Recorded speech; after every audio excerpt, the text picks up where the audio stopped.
Olá, pessoal, tudo bem com vocês? Vamos para a nossa semana 4, né? Que é a semana em que a gente vai trabalhar com o movimento circular, tá? O movimento, na verdade, ele pode ser curvilíneo, ou seja, a gente está fazendo uma curva, né? Ou ele pode ser circular de maneira geral, tá? Mas não é tão complicado porque a gente vai trabalhar só com o movimento circular uniforme, tá? A gente não vai trabalhar com um movimento circular que não seja uniforme. Então, isso já ajuda bastante a gente, tá? Vamos, então, para a nossa apresentação, né? Que a gente vai ter esses conceitos. Olha só. Para a gente começar a entender o que é o movimento circular, a gente tem que entender, gente, que todo movimento circular, ele é um movimento periódico, né? O que é um movimento periódico, gente? É um movimento que se repete no tempo, né? O movimento circular é isso aqui, ó. Ele sai de um ponto, gira, né? Vai rodar aqui até voltar nesse mesmo ponto, tá certo? Então, todo movimento circular acontece dessa forma. Ele sai de um ponto e volta no outro, ok? Portanto, é importante a gente conhecer dois conceitos principais, que são o conceito de período e frequência. O período vai ser justamente isso, gente, tá? O tempo, primeiro, período é representado pela letrinha T, tá? E o que é o período? O período vai ser o tempo que o móvel vai levar para completar uma oscilação, para completar uma volta. Ou seja, eu vou começar a contar quando o móvel saiu dessa posição e vou parar de contar o tempo quando ele voltar nessa posição. Quando isso acontece, o tempo que eu marquei é o meu período, tá certo? Esse período é dado em segundos, ok? A frequência, gente, ela é vista como o inverso do período. O que é a frequência, que é representado pela letra F, tá? Ela vai ser o número de voltas que o móvel vai efetuar, por exemplo, em um segundo. Então, você marcou um segundo aqui. Você vai contar quantas voltas esse móvel deu em um segundo. Isso é a nossa frequência, tá certo? Como período e frequência são inversos um do outro, a gente pode relacionar eles assim, ó. A frequência é 1 sobre t, ou o período é 1 sobre a frequência, tá certo?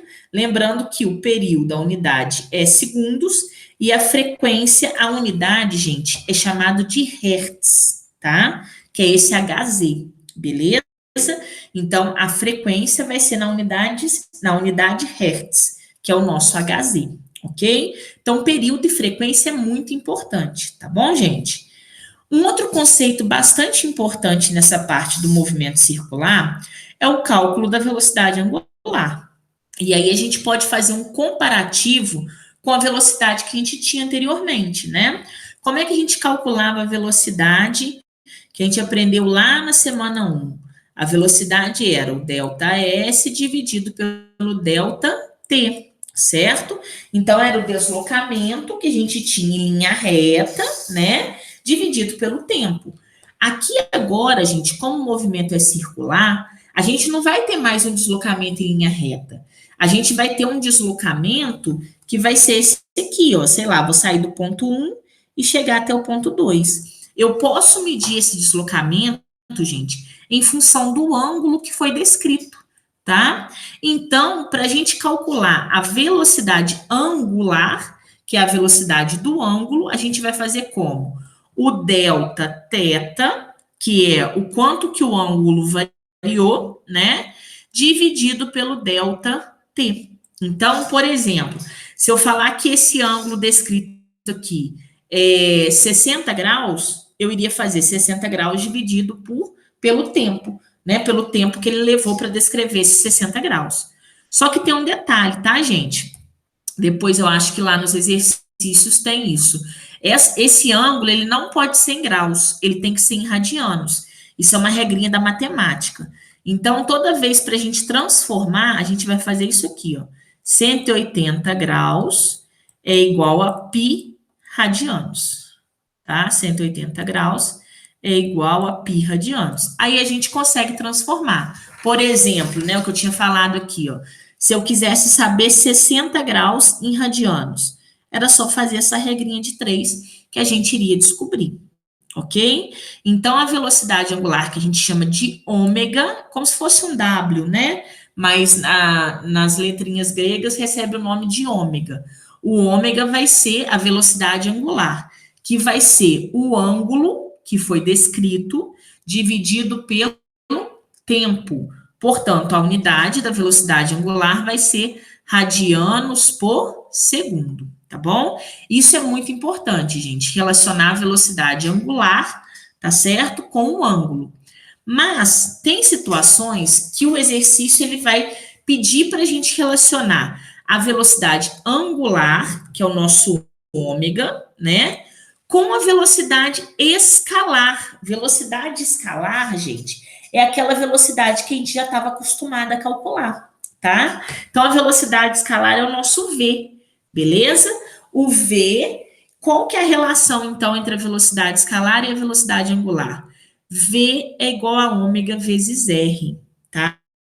Onde V é a velocidade escalar, ômega é a velocidade angular e R é o nosso raio, tá certo? É o raio aqui da trajetória, beleza?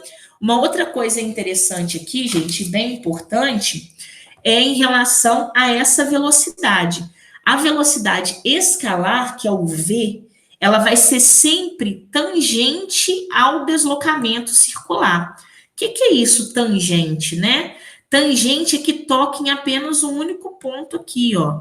Ah, eu quero desenhar a velocidade nesse ponto aqui. Você vai desenhar ela passando só por esse ponto, tá certo? Ah, vou desenhar a velocidade nesse pontinho aqui. Você vai desenhar ela passando só por esse ponto. Então, a velocidade escalar é sempre tangente à trajetória circular, ok, gente? Essa fórmula aqui, vocês vão utilizá-la demais, ela é muito importante, tá? V é igual a ômega vezes R, beleza? Uma outra coisa, gente, que acontece no movimento circular é a seguinte. É isso aqui a gente consegue perceber no nosso dia a dia, né? Vamos supor que a gente tem um carro, a gente está num carro, e o carro está fazendo essa curva aqui, beleza? O carro veio e está fazendo a curva. O que a gente sente quando o carro está fazendo essa curva aqui, gente? Todo mundo que está dentro do carro vai sentir que a curva puxa a gente para dentro dela. A curva ela tende a puxar a gente para o centro dessa trajetória. E isso acontece por quê, gente? Porque existe uma coisa chamada aceleração centrípeta, tá? O que é essa aceleração centrípeta? É justamente a aceleração que puxa a gente para o centro da trajetória, tá certo? Então, vamos supor que aqui a gente tem um movimento circular. A aceleração centrípeta, ela vai sempre agir tentando levar o objeto para o seu centro. Ela vai fazendo esse movimento aqui, ok?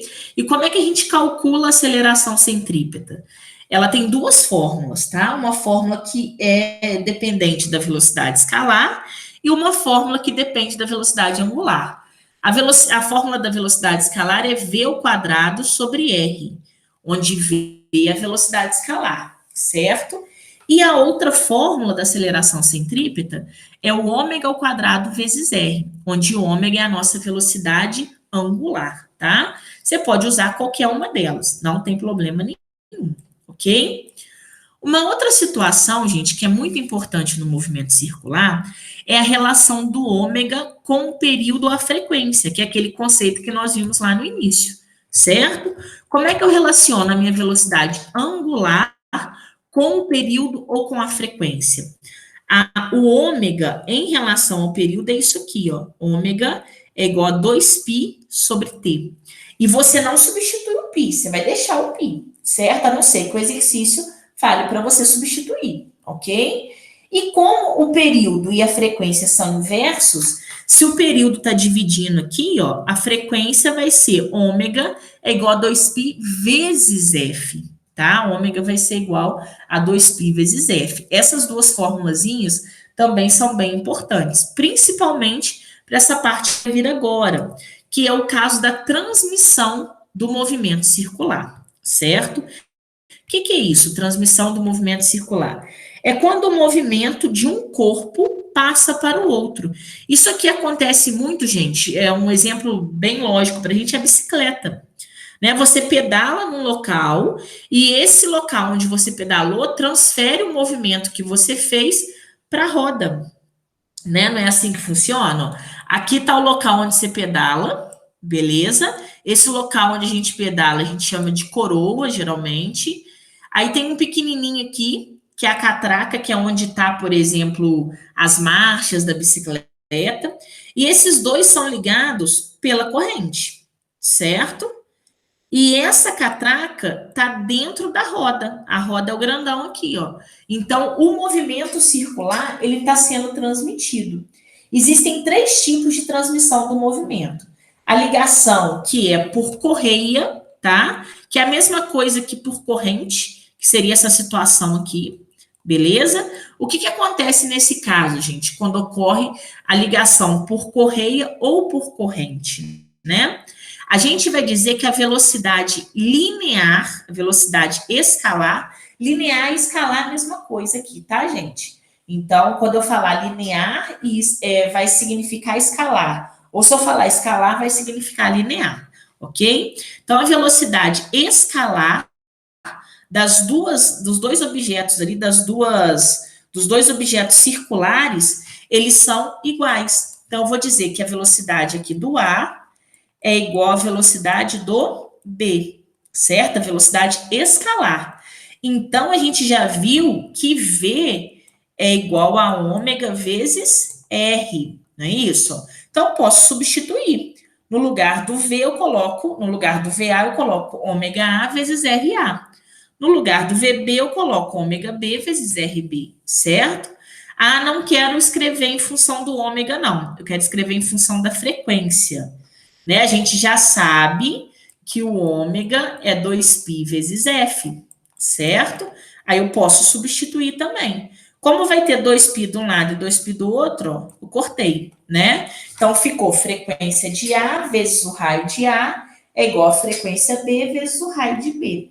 O que significa isso, gente? Significa que quanto maior for o nosso raio, menos vezes esse objeto vai girar. Né? A frequência é o número de giros que ele dá. Então, quanto maior for o raio, são grandezas inversamente proporcionais, certo?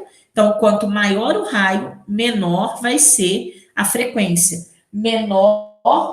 Menos vezes esse objeto vai girar, ok? Essa ligação por correia ou por corrente, gente, tem o mesmo princípio que a ligação por contato.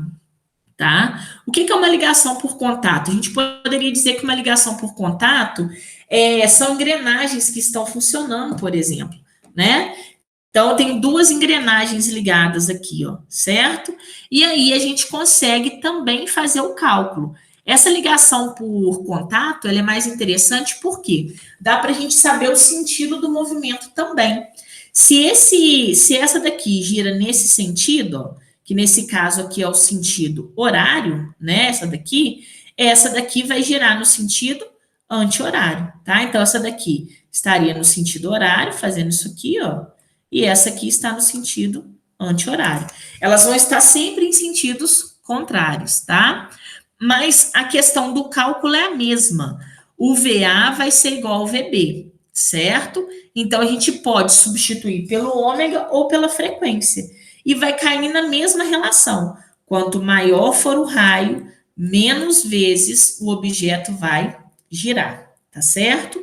E por último, gente, a gente tem a ligação pelo mesmo centro, que são as ligações concêntricas, que seria a ligação lá da catraca com a roda, tá? O que a gente pode dizer quando eu tenho os objetos ligados pelo mesmo centro?